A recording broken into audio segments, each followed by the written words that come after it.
Me da mucho gusto estar en esta mañana con el responsable precisamente de la infraestructura del gobierno federal, el subsecretario Raúl Murrieta. Es un placer que estés con nosotros ahora, Raúl. Gracias, Samuel. La verdad es que efectivamente la oficina se llama Subsecretaría de Infraestructura, pero vale la pena señalar que la responsabilidad se limita a autopistas, carreteras, caminos rurales, en fin, a la parte como bien se entiende para el transporte terrestre.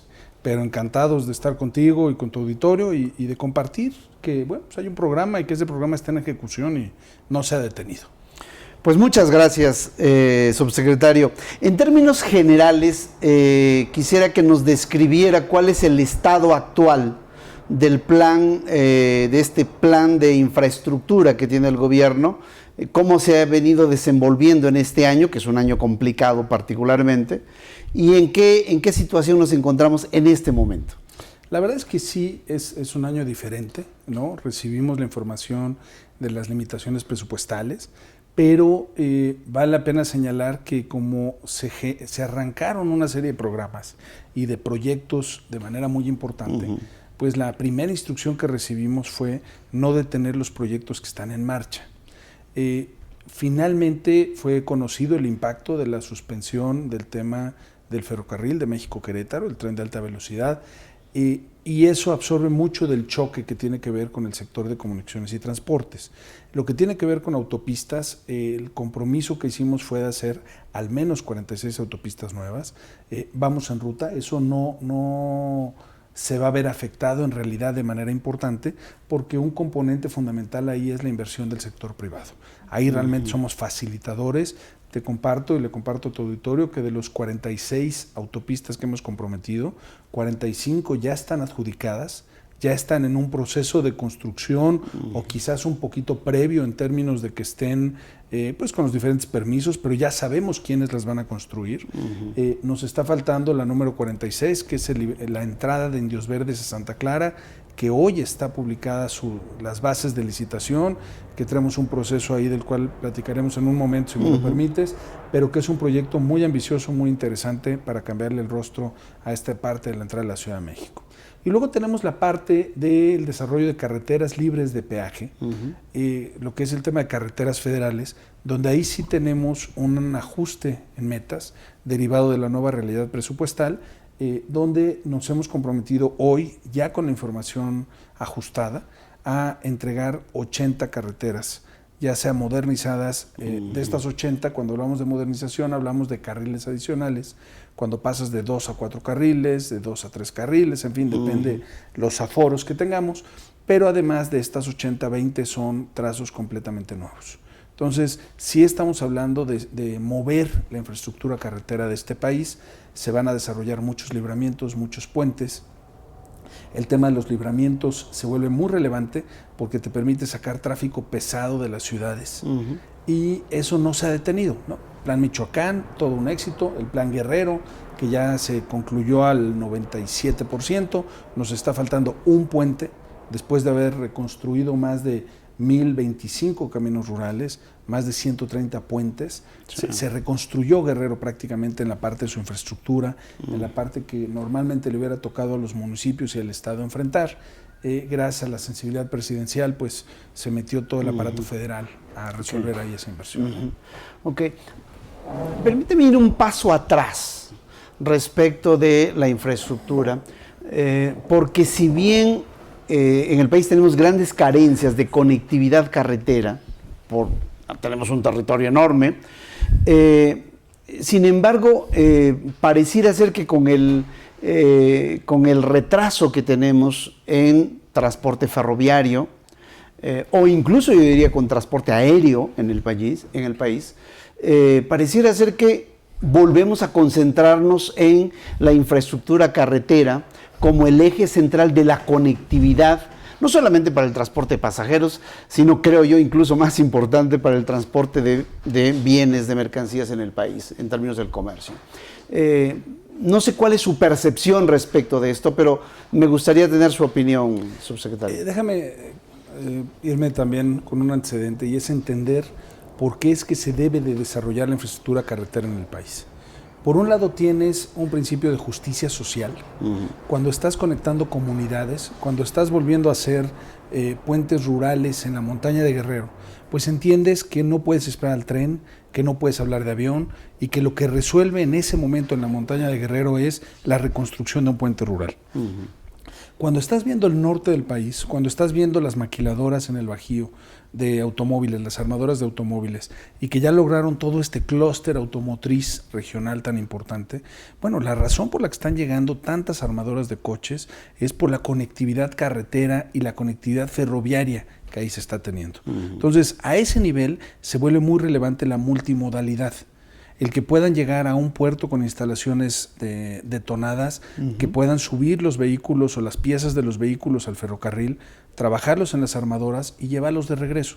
Entonces, esta visión que tiene el secretario Ruiz Esparza de sacar provecho a la posición geográfica del país y ver todo el planteamiento como un nodo logístico de clase mundial se vuelve francamente muy importante. Ahora, ¿por qué hay que empezar por las carreteras? Bueno, porque eso es lo que tiene un impacto regional directo. O sea, cuando tú logras, después de años y años de abandono en el sector ferroviario, pues eso tiene su propia lógica, tiene su propio avance. No va a haber carriles que compensen el beneficio que va a traer un tren como el México-Toluca, pero se vuelven poquitos los trenes que vamos a desdoblar. Entonces, en el caso de México-Toluca, es mucho mejor, dado que se tomó la decisión y las capacidades financieras, lo vas a resolver con el tren y vas a tener una gran movilidad. Por el lado del resto del país, todo el impacto regional, los ejes carreteros, que como sabes, los ejes troncales que son 15, parte de lo que hemos comprometido públicamente es que al menos 9 de ellos van a quedar en altas especificaciones.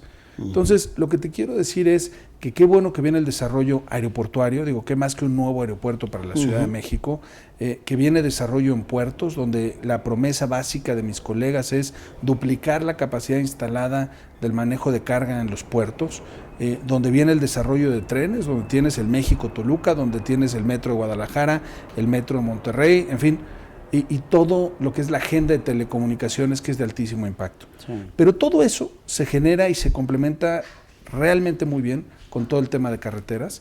Déjame compartirte, por ejemplo, que de todos los compromisos presidenciales, tenemos 266 compromisos presidenciales, 105 son del sector comunicaciones y transportes. Eso ya te habla de lo que le importa al titular del Ejecutivo el sector de comunicaciones y transportes, y dentro de eso tenemos 76 en el sector de carreteras. Y lo más interesante es que a pesar de la restricción presupuestal, vamos a cumplir los compromisos presidenciales de las áreas. Si tuviéramos que medir los proyectos, estos proyectos de los que estamos hablando en términos de tiempo, diríamos que estos proyectos están on time, están a tiempo hoy, o qué grado de rezago tienen. Mira, es muy difícil generalizar. Lo que te puedo decir es que no identifico un solo proyecto que tenga un rezago grave. La mayoría de ellos va en tiempo, con un seguimiento muy puntual, muy cuidado, y cuando tenemos casos específicos los estamos resolviendo. Sí es importante mencionar la gran colaboración que tenemos, por ejemplo, de Semarnat, de Sedatu, de Gobernación, de Hacienda. O sea, sí estamos viendo el desarrollo de proyectos como una preocupación global del Estado mexicano, que es con una gran coordinación. El tema presupuestal, que en este año ya afectó, digamos, la ejecución de obras o de algunas obras. Pero el próximo año, pues no prevemos un mejor año en términos presupuestales. Al contrario, hay un ejercicio base cero, de presupuesto base cero, que la propia Secretaría de Hacienda ha planteado. ¿Cuál es la perspectiva de la ejecución de las obras para lo que resta de este año y el próximo año con este componente presupuestal? Mira, lo que estamos perfectamente claros es que tenemos que seguir siendo muy responsables en el ejercicio del gasto que nos sea presupuestado. O sea, déjame compartirte a ti y a tu auditorio que hemos logrado un subejercicio cero. Mes con mes estamos ejerciendo con toda puntualidad el recurso que nos es asignado.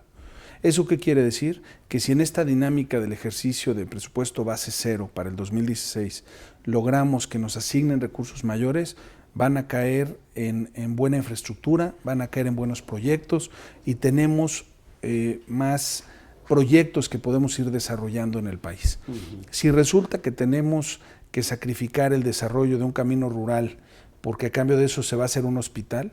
Bueno, esa es una decisión que no vamos a tomar en esta oficina, de la cual vamos a ser sumamente respetuosos y que puedes estar con la tranquilidad de que nosotros vamos a hacer la tarea presentando proyectos solventes, audaces, en fin, pero que esperaremos las definiciones del uso del recurso. El caso OHL. En el caso OHL, que es un caso que últimamente la prensa ha comentado muchísimo, hay presupuesto federal involucrado en algunos de los proyectos del caso OHL.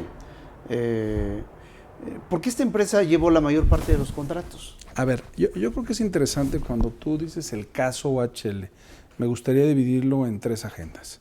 Uno, lo que tiene que ver con las filtraciones telefónicas, que son filtraciones telefónicas, ya sobre decir que son ilegales o no, simplemente ahí están, se conocieron en la red, y es conversaciones que tienen ejecutivos dentro de la empresa en un lenguaje muy desafortunado, en un lenguaje que sorprende incluso por su falta de pudor en la comunicación, ¿no? Es una conversación extraña, si estás de acuerdo conmigo, parece casi una entrevista entre ellos, ¿no? Pero en fin, eso lo dejamos ahí para el análisis y afortunadamente es una conversación entre privados, donde no tiene realmente nada que opinar, digamos, la Secretaría de Comunicaciones y Transportes.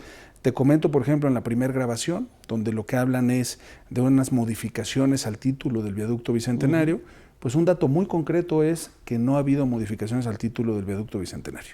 Digo, si bien es cierto que es un tema administrativamente del gobierno del Estado de México, tengo la información para compartirla contigo y decirte que no ha habido esa modificación y por lo tanto es como si hubieran estado planeando ir a una fiesta a la que nunca fueron, con un lenguaje terrible, platicando que iban a romper vidrios y que iban a agarrar una borrachera espectacular, pero de una fiesta que no sucedió. Ya hay evidencia pública de que no ha habido modificación al título.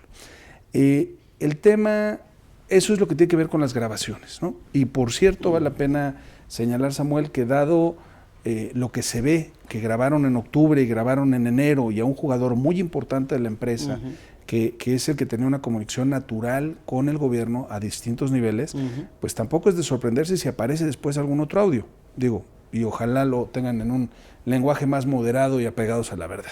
Pero eso es un tema interno de la empresa que tienen que resolver. Perdón, nada más para acotar esta parte. La conversación que hemos escuchado, las conversaciones que hemos escuchado, son mentira. Lo que allí se está conversando. Lo que se está conversando en la primera de ellas es que van a aprovechar o a sacar ventaja cuando hagan la modificación al título del viaducto Bicentenario. Esa modificación no se ha materializado. Entonces, si lo planeaban hacer, por la razón que sea, por correctas o incorrectas, esa modificación no ha sucedido.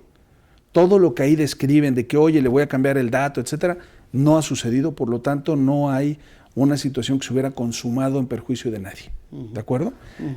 Ahora, aislándolo de las grabaciones, déjame irme a la parte de los desplegados del periódico, que incluso vienen firmados. Esos desplegados de periódico, lo que están cuestionando es no la existencia de OHL como empresa, digo, claramente no les cae bien, pero esa no es la pregunta. No están cuestionando la historia corporativa de OHL, su llegada a México, ni siquiera lo que hicieron en el Estado de México cuando era la administración Peña como gobernador. Lo que han estado cuestionando es la quinta modificación a la concesión del circuito exterior mexiquense. Esa quinta modificación es un tema que se está analizando. Ya el gobernador Erubiel Ávila anunció de inmediato que iba a hacer auditorías y se está revisando sus alcances, porque yo creo que esa quinta modificación es el tema que vale la pena revisar con un poco más de cuidado. Ahora, ahí pasaron dos cosas. Por un lado, tuvieron esta revisión de la quinta modificación, que sí sucedió, pero que no es la que está en las grabaciones. La que está en las grabaciones es la de viaducto, esta es la de circuito exterior. Y por otro lado, lo que tienes es esta situación de que fue la quinta modificación, que fue a los 3 meses de que empezó la administración del maestro Apolinar Mena. Entonces, yo me imagino que fue, digamos, una modificación conforme a la ley. Digo, te puedo referir una amistad personal con Polo y, en fin, yo tengo la certeza que fue conforme a la ley, pero lo están auditando. Y lo más importante es ver qué fue lo que le transmitió OHL al mercado a partir de esa modificación que lograron. O sea, ellos se voltean, dame un segundito, ellos se voltean y le transmiten al mercado que tienen una rentabilidad garantizada. Y esa rentabilidad garantizada es una rentabilidad garantizada si el gobierno tiene las herramientas, que son tarifa y plazo. En el tema de OHL llama la atención el asunto de las conversaciones que escuchamos en las grabaciones, como si fueran asuntos que se han hecho toda la vida así. Por ejemplo, en el caso de los jueces, cuando ellos hablan acerca de los jueces. Pues mira, realmente no tengo ahí nada que comentar. Lo que te puedo decir es que ellos tendrán que dar explicaciones del contenido de las llamadas. He escuchado declaraciones donde dicen que están truqueadas, que están alteradas, en fin.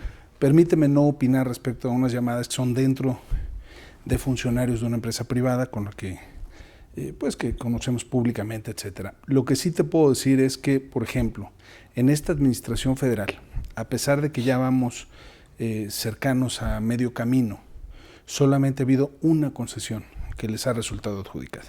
Y creo que es un dato importante. O sea, estamos hablando de la Tlacomulco, ha sido la única concesión que se le ha otorgado a OHL.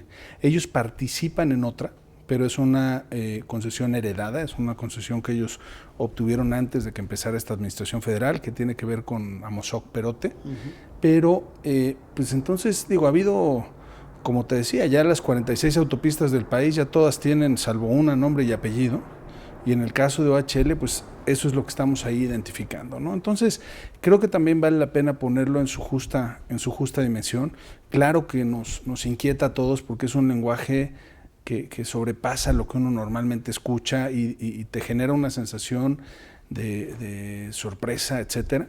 Pero vale la pena pues que ellos vayan valorando el tema de los audios. El tema de los desplegados de periódico son cuestionamientos que se han hecho sobre una de las concesiones, que es la del circuito exterior mexiquense, y sobre la quinta modificación. Sí. Entonces, pues sé, porque así lo dijo públicamente el gobernador Erubiel Ávila, que está siguiendo la ruta para auditarlas, para identificar bien lo que pudo haber pasado en ese proceso, y pues creo que hay que ser respetuosos de los resultados. Este es un tema relevante para la opinión pública porque es un asunto de recursos públicos implicados.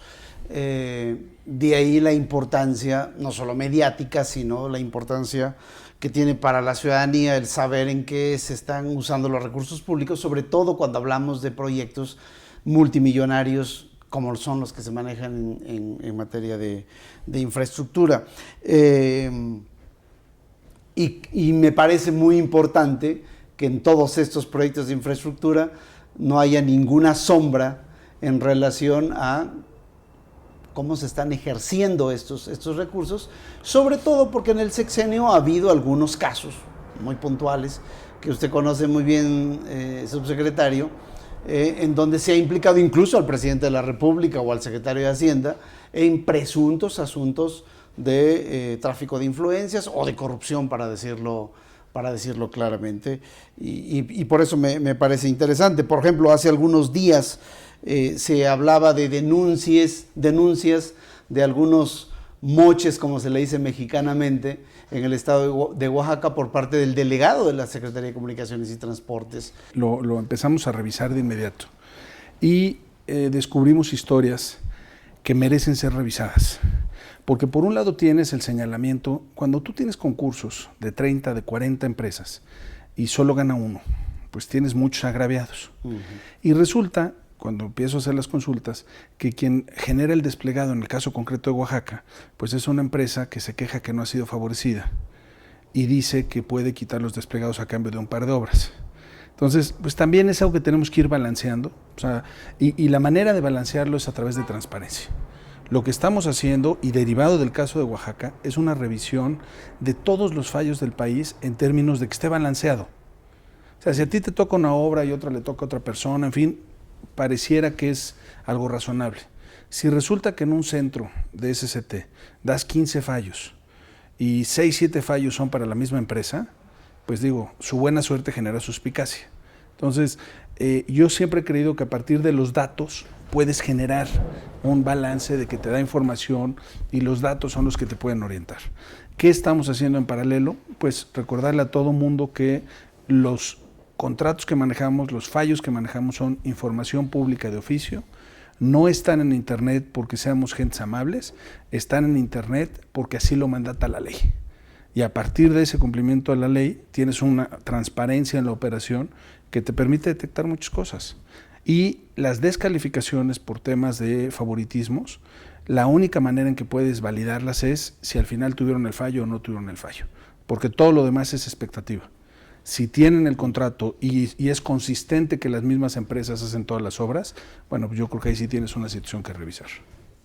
¿Van a cambiar los criterios de las licitaciones? Fíjate que estamos revisando las mejores prácticas mundiales. Creo que hay espacio para que mejoren los criterios, pero cuando tengamos algo concreto lo podemos transmitir. En este momento lo que estamos haciendo es una apuesta por la transparencia, que ningún fallo sea reservado, que todos estén abiertos, que esté fluyendo la información, que se puedan detectar comportamientos atípicos. Y a partir de eso es que vamos a poder darle un seguimiento muy adecuado. ¿Hay algún asunto en particular en el proceso licitatorio que te preocupa? Pues mira, en realidad lo que sucede es que tiene ciertos criterios de orden técnico, o sea, la calificación de los fallos es con puntos y porcentajes. Y hay quien dice, oye, mejor quita puntos y porcentajes y haz la binaria, es decir, gana o pierde y quédate con el más barato. El problema es que si nos vamos así con el más barato, lo que vamos a provocar es el abandono de muchas obras, porque algunos, realmente te lo digo, no saben cotizar y se van muy baratos, se van 35 o 40% abajo de lo que sabemos que les va a costar. Entonces, todavía no estamos listos para quitar puntos y porcentajes, pero estamos siendo cada vez más agudos en la revisión, en la metodología, en los participantes. Viene este convenio que se hizo con la CEMIC, que no tiene nada que ver con Oaxaca, tiene que ver con la convicción personal del secretario de ir por la transparencia, en términos de que ya hay un protocolo de contacto, de que ya no se puede tener reuniones privadas, estas se tienen que videograbar. Hay una serie de prácticas que vamos a instrumentar y heredar a los que vengan, que van a dejar una operación mucho más transparente y lineal. ¿Esto será ya a partir de...? Son cosas que ya llegaron para quedarse. Estamos haciendo una prueba piloto con el SAT. Todavía le llamo prueba piloto porque todavía son muy pocas las licitaciones donde lo estamos haciendo, pero nosotros los invitamos, nos coordinamos con el director del SAT y lo que vamos a hacer es que ellos van a estar en la sala de concursos. Esto lo que nos va a evitar, en vez de tener 60 participantes, pues vamos a tener a lo mejor 20, pero 20 serios. ¿Cómo nos dimos cuenta que necesitábamos eso? Porque de repente tú pides experiencia de haber construido puentes tipo B, más de 2 kilómetros en el país, ¿no? Y cuando revisas, pues resulta que solamente 15 empresas en el país lo pudieron haber hecho, porque en el país solo hay 30 kilómetros de puentes tipo B. Y resulta que se te inscriben muchos más. ¿Eso qué quiere decir? Que te están falseando la información, que se están inventando la experiencia, que están falsificando fianzas, que están dejando de pagar impuestos. Entonces, una de las herramientas que tiene el Estado para controlar es la seriedad de sus declaraciones fiscales. Este vínculo con el SAT nos va a permitir meter mucho orden por el lado fiscal. Y por el otro lado tenemos a la Cámara Mexicana de la Industria de la Construcción, que nos va a meter un poco de orden gremial, que si bien es cierto, no es un requisito ser miembro de la Cámara, porque la ley de cámaras ya no lo exige, para poder participar, pues sí nos hace ver con más simpatía a los miembros de la Cámara, porque hay un principio de orden atrás de eso, ¿no? El Tren México-Toluca, que tampoco es carretera, aunque se está haciendo un segundo piso. Allí. Aunque va a entrecruzar con la carretera. Se está haciendo un segundo piso, y algo que ha sido, por cierto, criticado, que se esté haciendo un segundo piso, además del tren de pasajeros México-Toluca. Algunos temen de que este proyecto termine siendo una línea 12 bis. A ver, mira, tenemos que tener mucho cuidado de que todos los proyectos grandes tengan una ruta diferente y más exitosa que la línea 12, ¿no? Yo creo que ese riesgo existe en cualquier proyecto, digo, más allá de la cantidad de errores que se cometieron en la línea 12, creo que como país no podemos estar destinando tanto dinero a proyectos que no sean exitosos. ¿Qué te puedo decir? Pues que estamos cambiando y ajustando y revisando pues el seguimiento del tema. O sea, yo te puedo decir que las 46 autopistas, las 80 carreteras van a estar entregadas en tiempo y forma, en muy buenas condiciones. y claramente lejos de un modelo. O sea, lo que nosotros buscamos es que cuando alguien recorra una de las autopistas que estamos haciendo, piense en todos los beneficios y no piense en la línea 12, ¿no? Proyectos exitosos, subsecretario, esa es la frase que acaba de mencionar.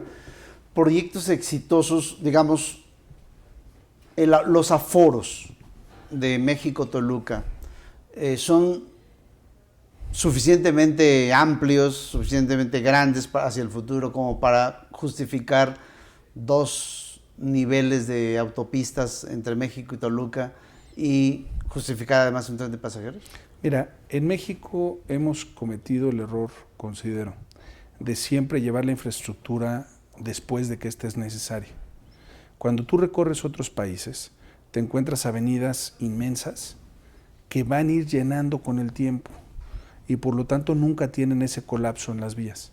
Lo que está enfrentando ahorita nuestro país por la infraestructura que heredamos o por la falta de infraestructura que heredamos, pues alcanza a ser un poquito dramático. No sé si has tratado de ir a Cuernavaca un viernes en la noche y ya no digas un viernes en la noche de puente, porque tienes que pararte primero en la tiendita para llenar de golosinas el coche. O sea, para llegar a la caseta te vas a tardar 1:30.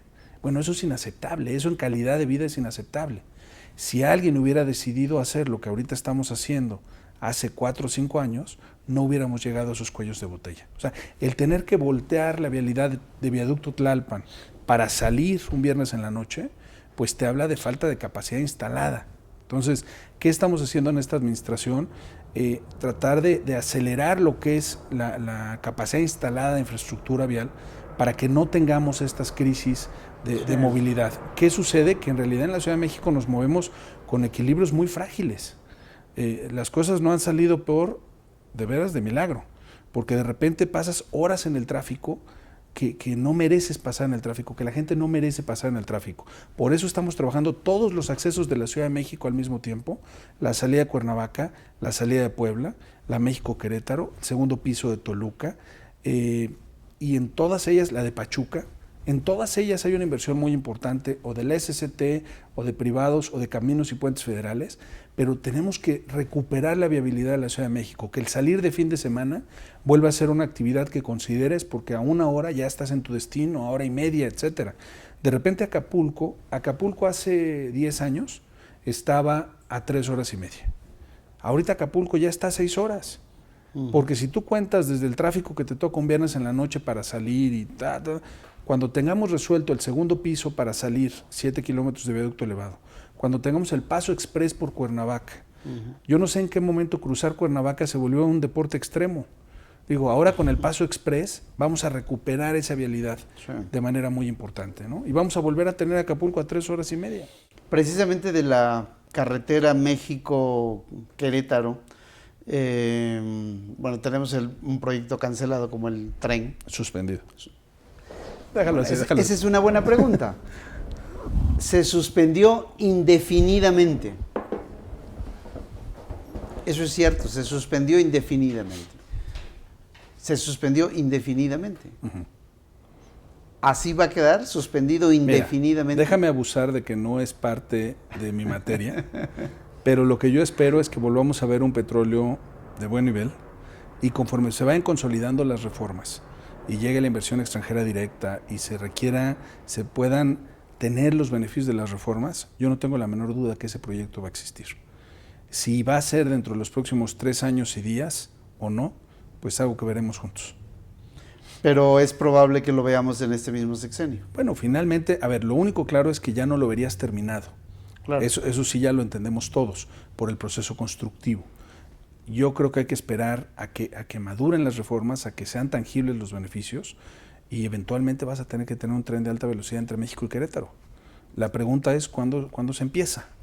¿Está justificado ese proyecto técnicamente también? La información que yo tengo es que sí, y que es un proyecto que puede hacer mucho sentido para el movimiento de las personas. Tú comparabas ahorita el México-Toluca.